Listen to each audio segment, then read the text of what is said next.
Maestro Ricardo Sevilla, ¿cómo andas? El maestro Ricardo Sevilla, periodista de larga trayectoria, columnista, escritor, fundador y conductor de su podcast, el de los datos duros que anda dejando la víbora chillando, el terror de la fachiza y uno que otro descuidado en X, antes Twitter, por lo que publica el maestro Ricardo Sevilla y orgullosamente miembro de esta familia sin censura.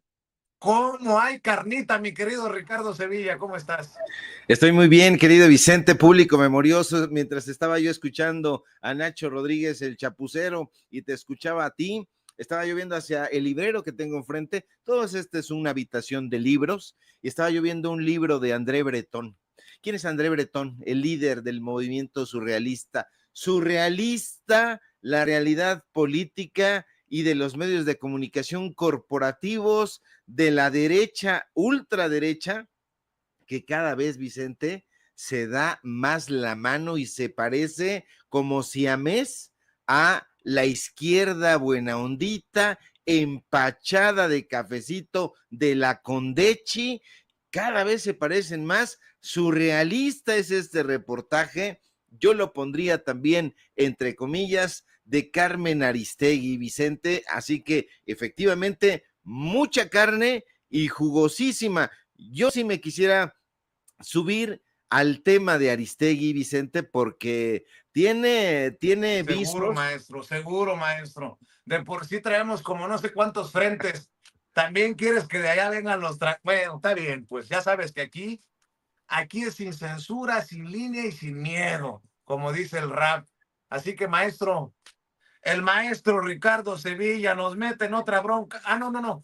Habla así, sin censura. Venga con todo, a dejar la víbora chillando, maestro. Vamos a darle, mi querido Vicente, porque vale muchísimo la pena en esta realidad surrealista de la que le estoy hablando. Mire usted, vamos a dejarnos de cosas, vamos a dejarnos de palabras abracadabrantes, porque detrás del reportaje, insisto, entre comillas, de Carmen Aristegui contra supuestamente de Televisa, el embate es contra el exministro Arturo Saldívar. Sí, dejémonos de cuentos y vayamos a los datos concretos, vayamos a los datos duros. De entrada, Vicente, este reportaje no es una investigación, ni tiene elementos sólidos para ser considerado una revelación periodística. Lo estaba yo revisando, me aventé, padecí estos trabajos que hicieron 4 o 5 personas. Me llama la atención cómo estos personajes, siendo 4 o 5, no se den abasto y se pongan rigurosos. Fíjese,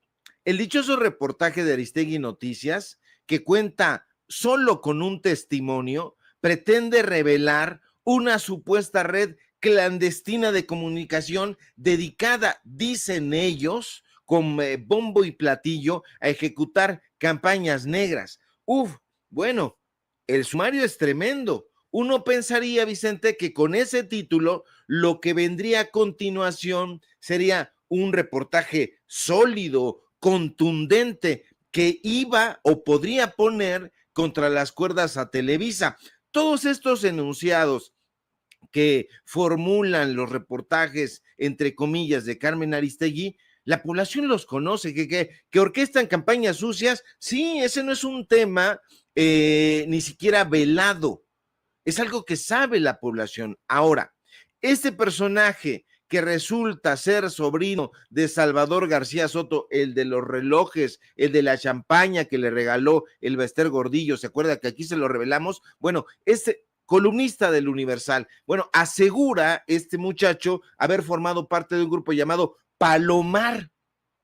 El grupo dice siempre en primera persona, el sobrino de García Soto habría formado parte de una red donde se realizaban perfiles falsos, bots, videos manipulados para impulsar ataques mediáticos contra empresarios, contra políticos, contra jueces, dice este muchacho desde el equipo de comunicación clandestino de Televisa. Hasta ahí, Vicente, el tema resulta interesante, pero el reportaje francamente no nos revela nada, nada que no sepamos, nada que nos sorprenda. Fíjese, le digo por qué. Usted y yo sabemos perfectamente, porque no nos chupamos el dedo, que Televisa impulsó a Enrique Peña Nieto para que llegara a la presidencia de México. Acuérdese, ¿cuántas veces le lavó la cara cuando era gobernador del Estado de México para impulsarlo precisamente ahí? Campañas sucias siempre las ha hecho, y no solo Televisa, Imagen también, Televisión Azteca también, todos los medios de comunicación corporativos que, fíjate, curiosamente no salen en este disque reportaje. Fíjate, el reportaje dice que una de esas operaciones de descrédito habría sido el tema del desplome del metro, el desplome en la línea 12, terrible. Ellos dicen que pretendían colocar a Grupo Carso, propiedad del pobrecito, del inocente Carlos Slim, como único responsable de la catástrofe, pero omiten la participación de otras empresas involucradas en la construcción. ¿Cuáles empresas? ICA, vinculada a ejecutivos de Televisa. Esto es muy interesante porque dicen estos reportajes que cuentan con 5 terabytes de información, pero no hay liga, o por lo menos yo no encontré la liga donde podamos acceder a esos 5 terabytes de información para hacer nuestras propias investigaciones y nuestras propias conclusiones. En el espacio de Carmen Aristegui, debo decirlo, Vicente, un espacio en completo descrédito, se denuncia a Televisa y se asegura que la empresa de Emilio Azcárraga habría fabricado cosas de mucho cuidado, denuncias de abuso sexual infantil, golpes mediáticos en contra de diferentes personajes, empresarios y políticos, pero de acuerdo con esta única fuente de Aristegui, Telerisa, iba yo a decir, pues es que sí, es de risa loca, habría impulsado la imagen de Arturo Saldívar para conquistar la presidencia de la Suprema Corte de Justicia de la Nación. Toda esta revelación, llamémosle así, concediendo que así lo fuera, se da en épocas electorales. Qué curioso. Carmen, lo que me llama mucho la atención es que no pierde la oportunidad de tirarse al piso, de patalear, de victimizarse, diciendo que Televisa también habría orquestado una campaña en contra de la pobre Carmen Aristegui. Fíjate, las reacciones contra el reportaje de Aristegui ya causaron revuelo. Ya respondió Salvador García Soto, ya respondió truán auténtico malandrín Javier Tejado Donde, columnista, por cierto, del Universal, y que, de acuerdo con unas personas que estaban escribiéndome ayer de la propia redacción del Universal, habría filtrado él mismo muchas cosas a Roberto Rock, que tiene una posición directiva en el periódico Universal desde hace muchísimo tiempo. Bueno, pues ellos descalifican, se están dando con todo, Vicente, porque estaba yo viendo hace un momento que Javier Tejado Donde sube una fotografía en su red social y dice, ya estoy aquí con Carmen Aristegui, toma una foto, pone Aristegui ahí al final y dice, pero no nos dio derecho, no nos dio oportunidad de entrarle al tema que está muy ocupada. Dice, mira, yo no pretendo defender a Televisa, por supuesto que Televisa es una empresa nefasta, sin duda, pero aquí, Vicente, es una guerra de un medio nefasto y corrupto contra otro medio en completo de descrédito, como es el medio que encabeza Carmen Aristegui. Así que la supuesta investigación especial de Carmen Aristegui no es más que, y ellos lo dicen, una filtración, es un ataque encubierto contra el ministro Arturo Saldívar, contra la reforma judicial, desde luego. A mí no me sorprende que la deshonesta Carmen Aristegui nuevamente pretenda llevar agua a su molino. Fíjate, Ricardo, que a mí lo que me llama la atención es el miedo que ahora escucho. Acabo de escuchar un audio de Salvador García Soto, pero que diga que no soy yo, yo no quiero. O sea, Salvador García Soto está, diríamos, en el barrio culeadísimo por perdón por el exabrupto, pero, perdón, está con gran temor. El gran columnista del Universal, el de las exclusivas, el de las fuentes, pues queda exhibido, pero gachísimo, ¿no? Además, porque en los medios de comunicación, pues no están los mejores, sino los amigos, los sobrinos, la amante, del fulano, del mengano, del perengano.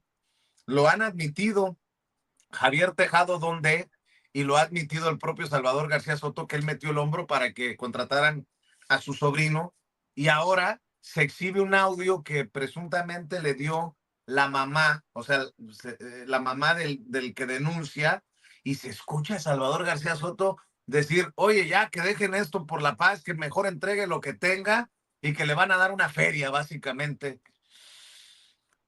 La credibilidad de muchos de estos cuasi dioses del periodismo también está trastocada, querido Ricardo.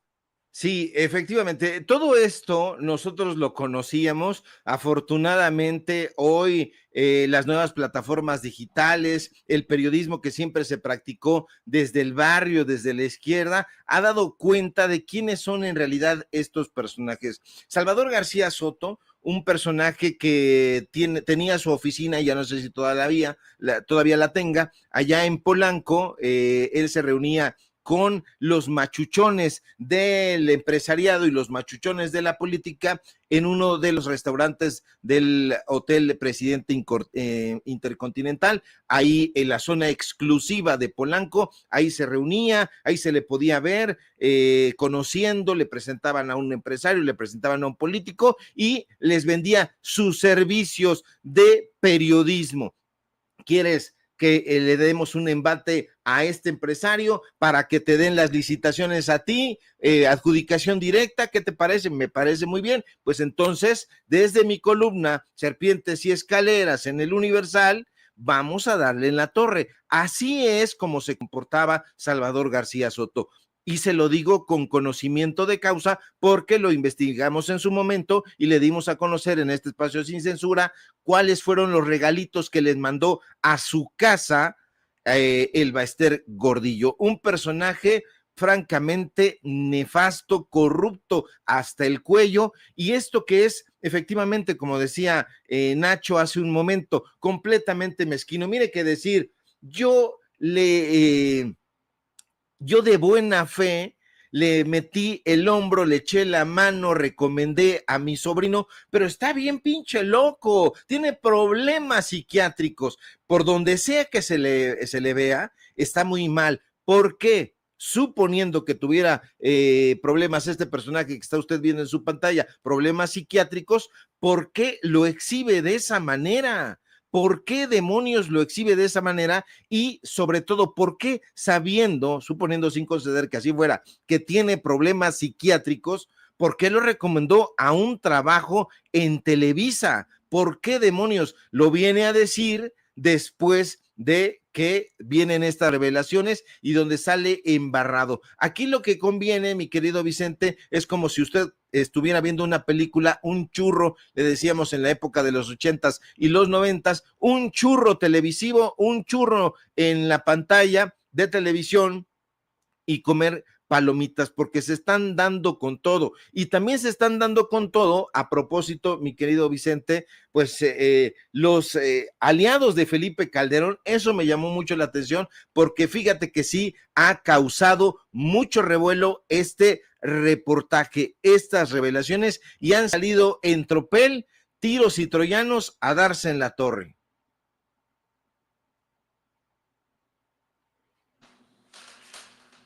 ¿Calderonistas contra calderonistas, Ricardo?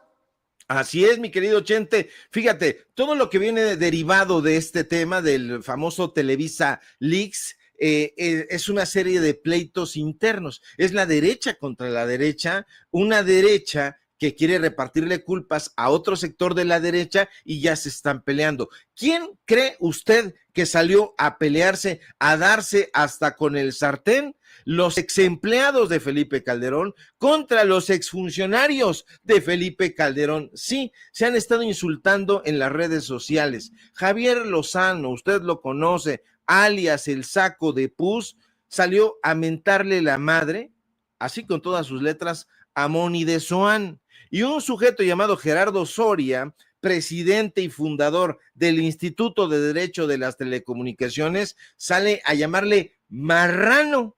Sí, así le puso, ahora sí que sin albur, pero le puso el marrano a Moni de Swan y le respondió que el tipo debe andar en el ácido. Así le dijo, ha de andar en el ácido. Y fíjate, la verdad de todo esto, Vicente, es que la imagen de la derecha mexicana está seriamente dañada por este espectáculo público y dantesco. Usted ya sabe, no le voy a contar quién es el Saco de Pus. Fue secretario de Trabajo de Calderón y hoy forma parte del circo de Alasraqui, un círculo también pesadillesco. Ahora bien, ¿quiénes son los otros dos que se están dando hasta con el sartén? Le cuento. Gerardo Soria, este personaje que además de ser el presidente y fundador del Instituto de Derecho de las Telecomunicaciones, es un calderonista de hueso colorado. Hoy sabemos, dice Moni de Soal, que le gusta el ácido, que le gusta la borrachera,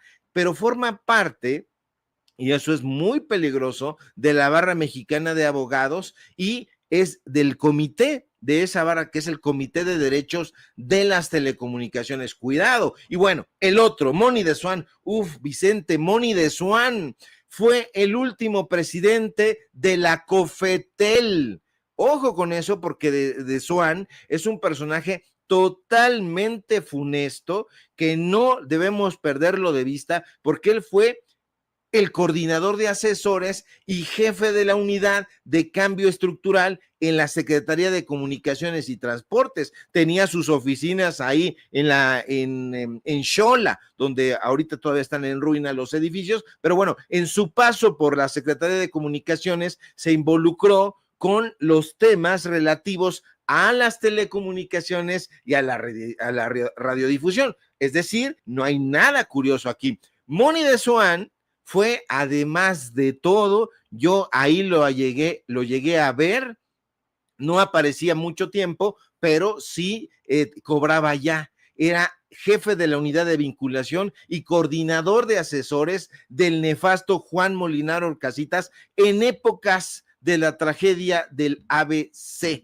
¿Se acuerda? Yo creo que sí. Así que hay que tener mucho cuidado con estos pleitos, mi querido Vicente, porque todo esto se da a partir de la nueva ley de telecomunicaciones. Estos personajes que están saliendo al quite, pues son justamente personajes que están relacionados con las telecomunicaciones. Moni de Swan, usted lo recordará, estuvo señalado por la licitación de nuevas cadenas de televisión abierta, la disminución de tarifas de interconexión en la telefonía móvil, beneficiando a ciertas empresas. Así que son personajes que salen de sus habitáculos, salen de sus cavernas para entrarle a todo este pleito, y la verdad es que el meollo del asunto, Vicente, es o debería ser retirarle la concesión a Televisa. Porque si Televisa está en ese asunto, como presumen estos personajes, habría que revisar, y también habría que revisar los contenidos de Carmen Aristegui, porque definitivamente ese periodismo ficción ya lo hemos visto en el caso de su colaboradora Anabel Hernández, y deberían de mudarse a la literatura de imaginación, pero dejar en paz, por favor, el periodismo, porque el periodismo lo que requiere son certezas y datos duros. Confírmame si me escuchas correctamente, porque me han estado mencionando tema de audio. ¿Me escuchas correctamente, Te Ricardo? escucho claro y contundente. Ah, bueno, muy bien. Oye, Ricardo Sevilla, ¿cómo se tomaría la decisión de resucitar a Ernesto Zedillo? Y si habrá enojo entre los ex voceros de la derecha, ¿no? Porque se quedaron sin Claudio X González, sin Xochitl Gálvez, es más, sin Lili Telles, ahora es Zedillo, el gran Zedillo.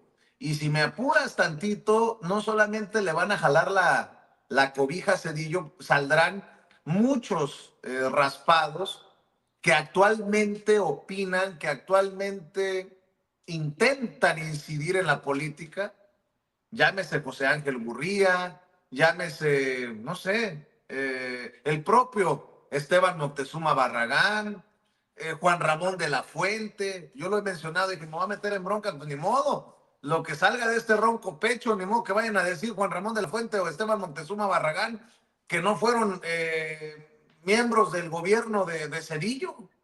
Pues como la base de el cuatroteísmo, la transformación es no mentir, no robar y no traicionar al pueblo, pues de una vez por todas deberían de soltarse la greña, si me permiten la expresión, y decirnos todo lo que saben sobre este Cedillo sinvergüenza y muy trompudo, Cochi, muy trompudo, Ricardo Sevilla.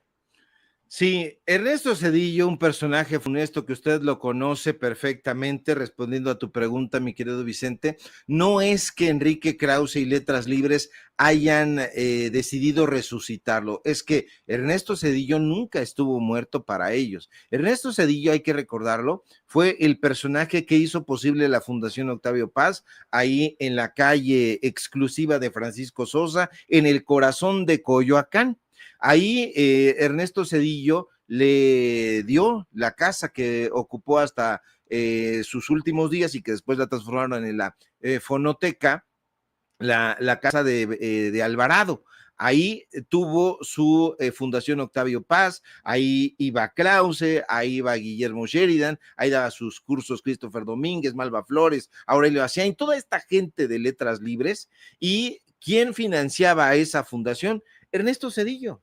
Ernesto Zedillo Ponce de León, el del Fobaproa, el de Acteal, el de Aguas Blancas, ese opresor era el que financiaba a este brazo armado de la intelectualidad y del periodismo, y financió la última etapa de la revista Vuelta, que justamente muere prácticamente con el sexenio de Ernesto Zedillo, y en 1999 muere Vuelta y nace lo que hoy se conoce o se ha autodenominado Letras Libres, ya con Vicente Fox. Es que Enrique Krause siempre ha considerado a Ernesto Zedillo como como una personalidad de la política, dice él, lo ha descrito de esa manera, como el priista que se cortó el dedo, porque de acuerdo con Krause, Ernesto Zedillo no habría decidido que llegara Francisco Labastida a la presidencia, como se habituaba. Lo que no dice Krause es que hubo un acuerdo en lo oscurito, en donde se reúnen Zedillo y Vicente Fox, y ellos lo saben perfectamente porque a Los Pinos fueron convocados tanto el grupo Nexos como el grupo Vuelta, Letras Libres, para que hicieran esa reflexión. Le preguntaba a Ernesto Zedillo en Los Pinos, que era la residencia oficial, cuál era su punto de vista sobre esa apertura a Acción Nacional. Todos estos personajes le dijeron que sí, así que Ernesto Zedillo, mi querido Vicente, nunca ha estado muerto, lamentablemente para la derecha, siempre ha tenido posiciones importantes. Los únicos señalamientos que se le han hecho a este sujeto han provenido de la derecha, a veces en su momento, desde luego, desde la izquierda boutique, pero la verdad es que los derechosos que lo señalaron fueron justamente los que estaban vinculados con Carlos Salinas de Gortari, y hubo un encontronazo entre ellos. Así que siempre hay gato encerrado, mi querido Vicente. No está resucitado Ernesto Zedillo, sino que no andaba muerto, solamente andaba de parranda, y otra vez lo convocaron sus peones. Sí, Ernesto Zedillo era el jefe de Enrique Krause. Y también tendrá que responder en algún momento a los señalamientos de Humberto Hernández Haddad, hoy cónsul general de México en Austin, Texas, quien fuera subsecretario de Turismo en el sexenio pasado de Andrés Manuel López Obrador.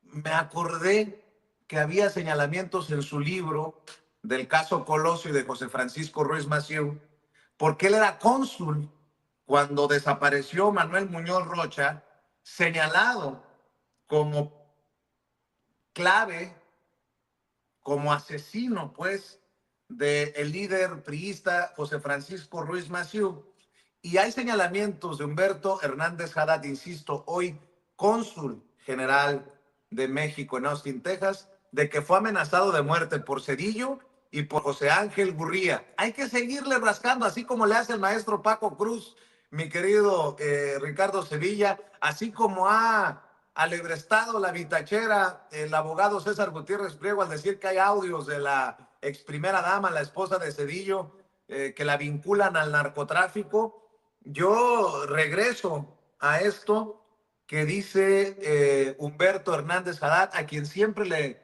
agradeceré su confianza para aquellas entrevistas exclusivas que me concedió hace muchos años. Me tocó la última vez saludarlo hace un par o 3 años, no sé, precisamente en la Secretaría de Turismo, mientras visitaba al secretario de Turismo, Miguel Torruco Márquez, y dice Humberto Hernández Haddad, que fue en ese entonces cónsul general de México en San Antonio, Texas, que Muñoz Rocha estuvo en Estados Unidos, que fue detectado en San Antonio, que logró un acuerdo secreto con el expresidente Ernesto Zedillo para regresar al país a finales del 94, que fue entregado por agentes del FBI a policías mexicanos en cierto punto fronterizo y que desde entonces jamás se volvió a saber algo de él.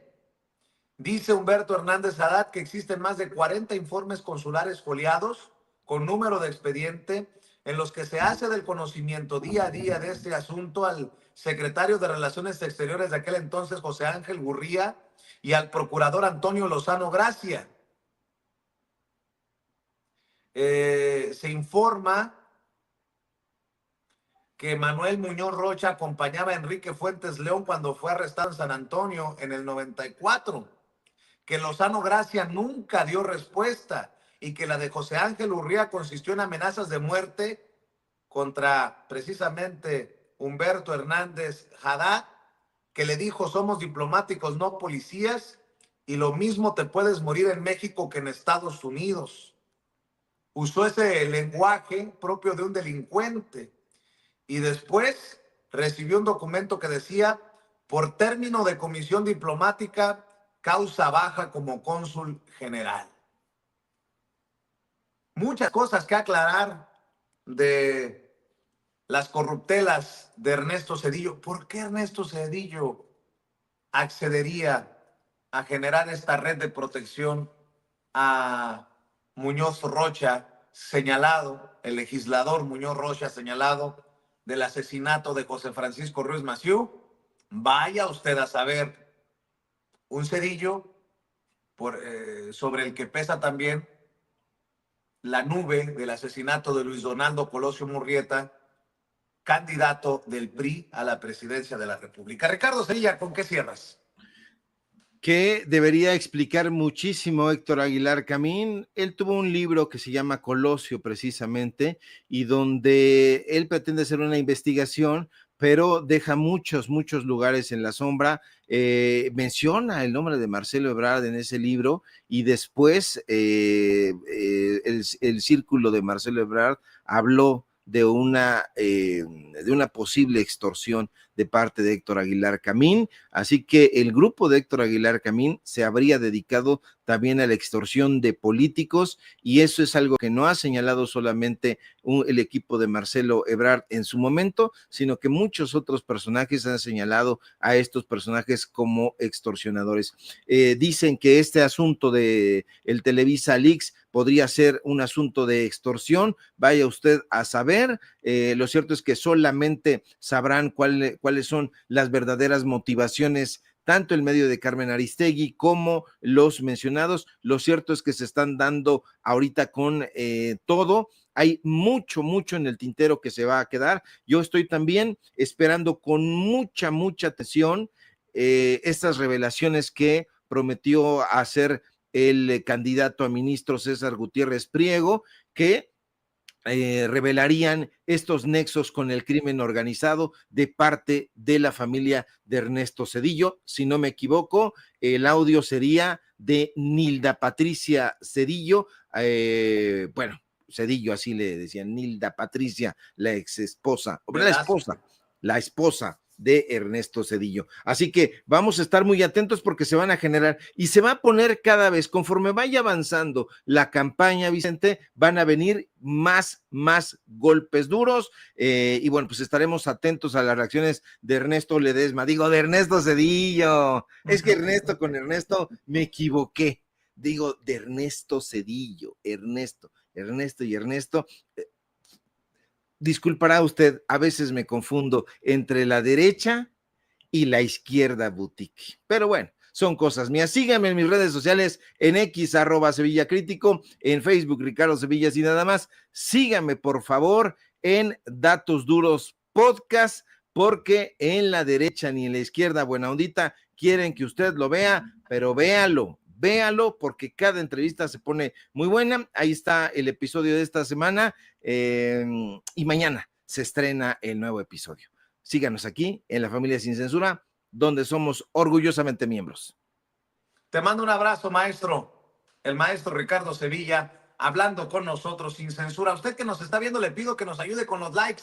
Dele clic al dedito hacia arriba, dele clic al pulgar hacia arriba, porque estos son los likes que no cuestan, pero que sí cuentan. Ahí viene la Mesa de Seguridad Nacional con Pepe Rebeles y Paco Cruz. Por eso también le pido que se suscriba, que active la campanita para que reciba las notificaciones, a ver si estos cabrones de YouTube de una vez por todas envían las notificaciones cuando estemos transmitiendo en vivo y en directo o estemos subiendo videos. 3 pasos. Dele clic al dedito hacia arriba, suscríbase y active la campanita. Eso no cuesta, pero sí cuenta. Y si cree que nos merecemos el respaldo económico, ya lo sabe, puede ser un super chat. Lo que tiene que hacer es buscar el signo de pesos o de dólares en esta transmisión.